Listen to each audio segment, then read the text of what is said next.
Hi friends, welcome back to my channel. I know I missed you too. It's been a while.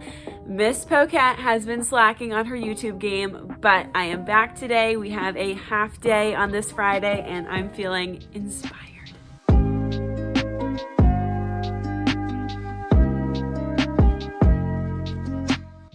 So the video I'm bringing you today is an assumptions video on my TikTok a few months ago. I know, it's really been a while. I posted asking you guys to comment down below on the video what your assumptions about me are. Some were very true and some were very not, so I'm excited to give you a little bit of both today. There were a lot of repeat ones, so I just kind of picked my favorites, and like I said, we're not gonna do all of them, but these were the best ones I thought. So let's get into it. So assumption number one was that I'm really good at saving money. I mean, you're not wrong. A side note, my best friend wrote that one. But anyway, she's right. I am good at saving money. And if you ever have any budgeting needs or questions, I'm your girl. All right, so that one was correct. Woo. The next one says you absolutely love your students and you're going to cry when they leave. The first half is true. I definitely love my students. Always have, always will. Last year was an emotional end to the year because one, it was my first year, and two, it got cut short, so I did cry. This year, I honestly don't see myself getting emotional. There are definitely a few students that I'm going to be super sad to part with, but for the most part, I think I'm just ready for the year to be kind of closed out and ready for a fresh new group of kiddos next year. And that doesn't mean I don't love this group as much as I loved my last year group, but it was just a different case scenario. So that one is half true. I do love my students, but I don't see myself crying, although I am a super emotional person, so it's very likely.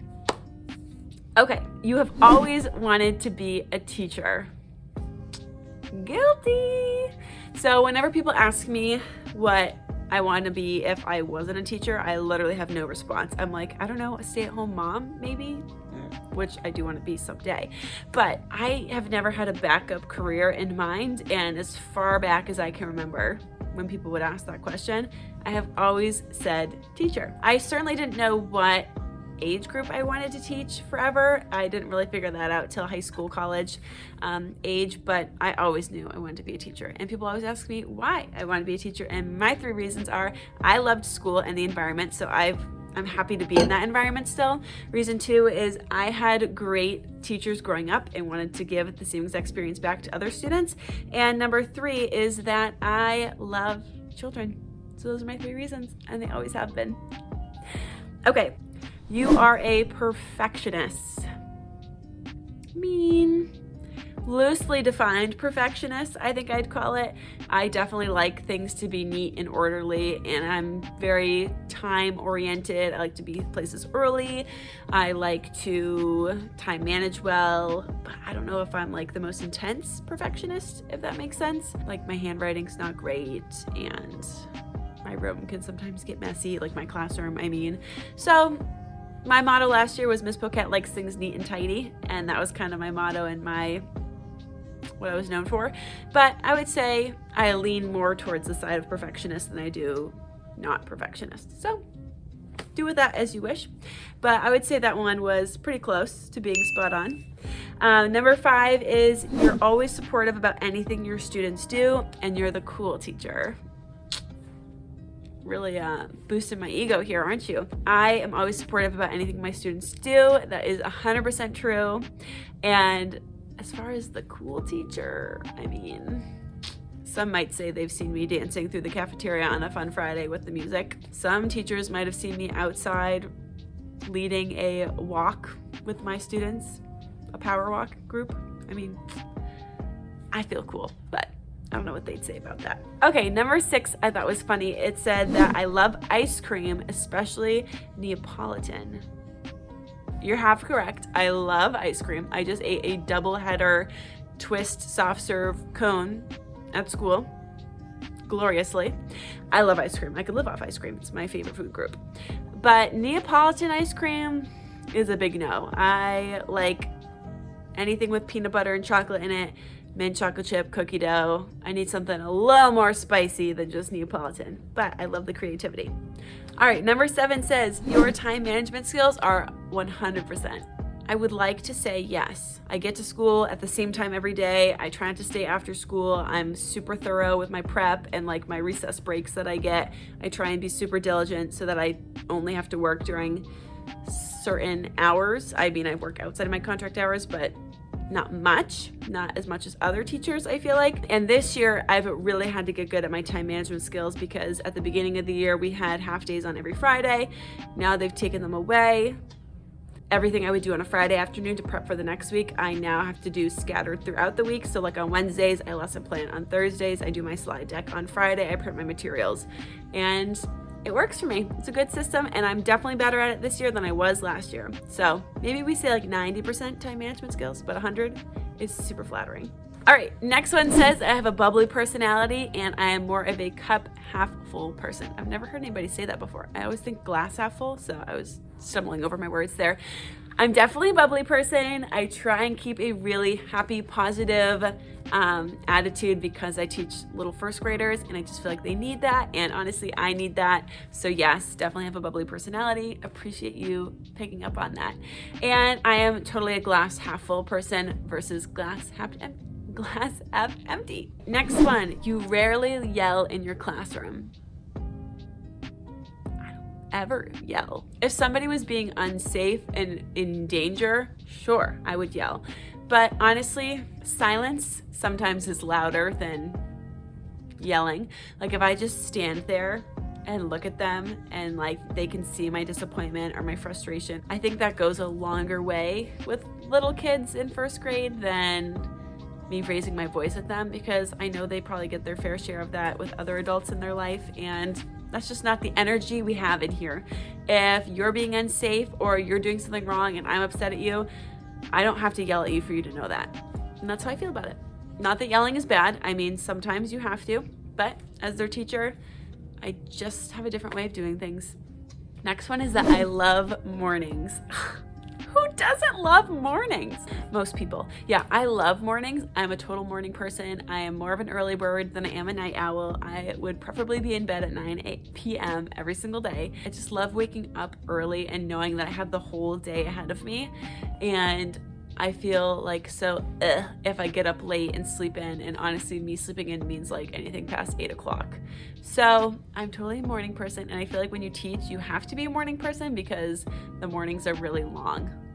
Afternoons go by super fast, and I'm only with my kids for a little bit in the afternoon, but I'm with them all morning. So your girl loves mornings. You're 100% correct. Nice job. Okay, next one says, you live with your boyfriend. Ooh, we're getting personal now. Most of these were about teaching, but now we're getting on a personal level with Miss Poquette. This one's not true. I'm sorry. I do not live with my boyfriend. He lives about an hour away from me. I currently live with my sister, who's 3 years younger than me, who I've always lived with. We lived at home together, shared a room, inseparable. And we also live with my best friend, Jordan, from high school. And it's been almost a year since we moved in together. We all moved in together in like July, August of last year. And it's super fun. So that one was wrong. I'm sorry. Next assumption, always put your students first. This one reigns true every single day. There are days when I'm like at my desk and I need to get something done, and I'm like trying to put the blinders on of like ignoring them, and I just can't. Like no matter what their request is, Miss Poquette, will you read this book with me? Miss Poquette, will you give me a Band-Aid? Miss Poquette, I need a hug. Like drops everything I'm doing to help them. And it's a blessing and a curse because I know that they need that undivided attention at this age, but it's also really hard to set up respectful boundaries of, hey, this is my time, hey, this is your time, this is time where we can do things together. So it definitely can be challenging some days, and there are days when I don't want to put my students first and I just want to do what I want to do, but that's not really what being a teacher is all about. So you're right. I always try and put my students first. Oh, this is another personal one. Somebody assumed that I am 25 years old. First of all, I would just like to say that you're my favorite person because I don't think anybody has ever guessed, besides my first graders who say crazy things, has never assumed that I'm older than I am. Most people are like, oh my gosh, what is this 14-year-old doing? Or what is this 18-year-old doing teaching a classroom? I'm not 25.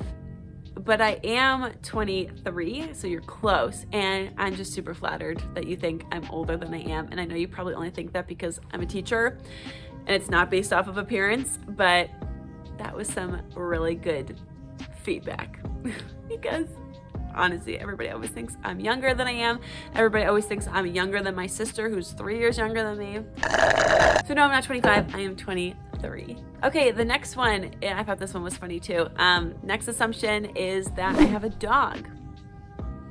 I see why you might think that because I'm definitely an animal lover, but unfortunately I do not have a dog because I kind of want to wait until I'm married and have my life together to get a dog. I know most people do it the other way and they get a pet first, but I guess I'm a little more old school and I just like to have my life fully put together before getting a dog.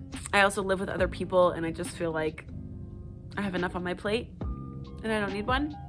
I also had a dog growing up, like my own family dog that only just passed away a couple years ago, and I still feel like no dog could replace Biscuit. So I'm still waiting. I don't have any cats either, but my 2 roommates each have a cat, so I'm kind of like a third cat mom, even though I'm not technically a cat mom, but it feels like that sometimes. It really does. The next assumption is you love children, but you don't want children of your own.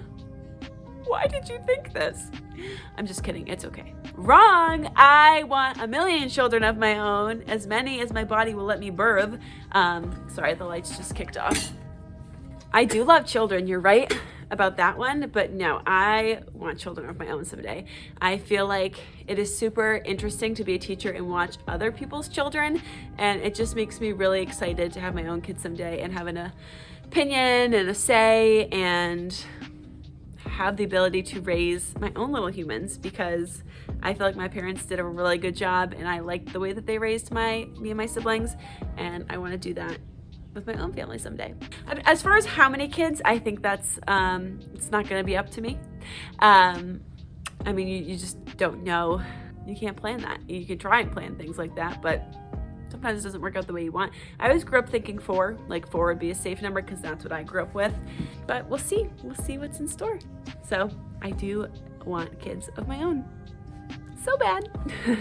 All right, next assumption is that I don't give a lot of homework to my students. You're right. I mean, granted it's first grade, but here's what we did last year that was kind of like our homework, but it really wasn't all that intense and weight bearing. So last year we did a homework menu, and it was like a grid of like 9 choices of things that they could do. And they were all super short, easy tasks. They weren't like writing out tasks. It was like, go and find 5 sight words in the newspaper, or go and write addition facts in chalk on the sidewalk. Like, it was just fun little like ways to get the kids engaged at home with the things that they're learning, but it was never mandatory. And of like the 10 things on the grid, they had to do like 3 or 4. They had to do 3 or 4, meaning if they didn't fill it in, like there was no penalty. It's not like I went and emailed their parents and like, where is their homework grid? It was totally optional. Some kids really respond well to it and like having those things to do at home, those extension activities. Some kids, they never handed it in, and it didn't bother me. I don't think you should be doing homework at 6 years old. This year we're not doing it at all, just because we started their year hybrid/remote, and that was too much work for teachers and students and parents. So we're not doing any homework this year, and honestly, if next year we decide not to do it again, I will not be disappointed.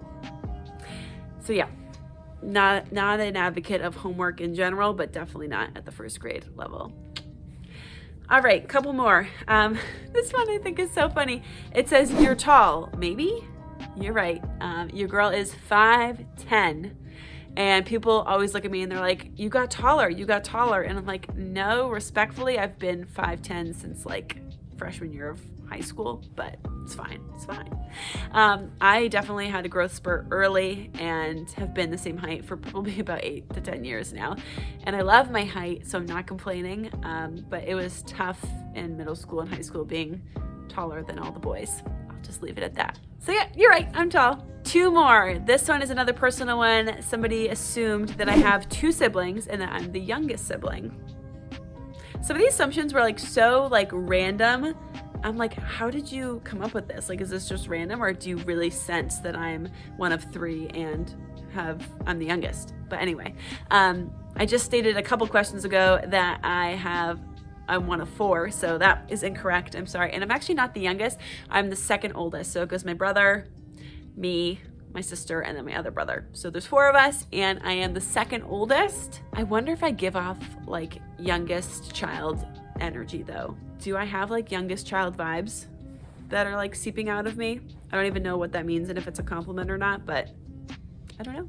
Last one. I ended with this one because I think this one is so true to who I am, and I thought it was really sweet. It says, you feel like your purpose in life is to help people.